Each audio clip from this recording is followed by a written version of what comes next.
بسم الله الرحمن الرحيم. في الواقع الشخير مشكلة اجتماعية كبيرة، صحيح فعلا، والكثير بيشتكوا منها، وبتسوي مشاكل اجتماعية في البيت بالذات بين الزوج وزوجته، أو في الأطفال بيتخانقوا مع بعض في الليل عشان الطفل بيشخر وما بيشخر، وبتحصل حالات طلاق كثيرة عشان هذه عشان الشغلة. الشخير، صح حتى للأسف. وما له علاقة بالسن، ممكن تحصل في أي سن. في ناس متجوزين جدد بتحصل مشاكل، وفي ناس لهم 20 سنة و30 سنة وبتحصل مشاكل.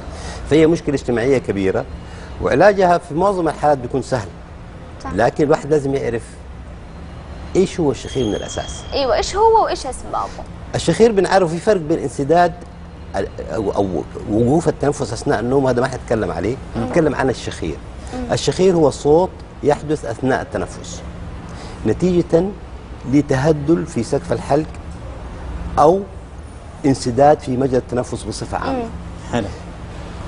طبعا هذا تعريف واسع، بس هو احنا بنحاول ما نحاول نخش في تفاصيل صغيره غير بعدين بعد ما نشوف الاشياء. في فرق بين الطفل الصغير لما يشخر والانسان الكبير. الطفل الصغير في معظم الحالات بيكون نتيجه لزياده في الوزن، اذا كان الطفل طبعا ما شاء الله تبارك الله، او اذا كان عنده تضخم في اللوز او اللحميات الانفيه، او يكون عنده حساسيه شداله خشمه. وهذه الاشياء كلها ممكن اي دكتور حق الاطفال بيعالجها ويعرف المشكله كلها ويقدر يعالج الطفل فيها. احنا نتكلم على الشخير بيحصل في الكبار، اللي بتحصل فيه مشاكل اجتماعيه كثيره، وهذا اللي حنركز عليه في اليوم في الحديث هذا. حلو. بحيث انه احنا نغطيه بكافه طرقه، من حيث التشخيص والمضاعفات واللي هي اهم شيء، والعلاج ان شاء الله.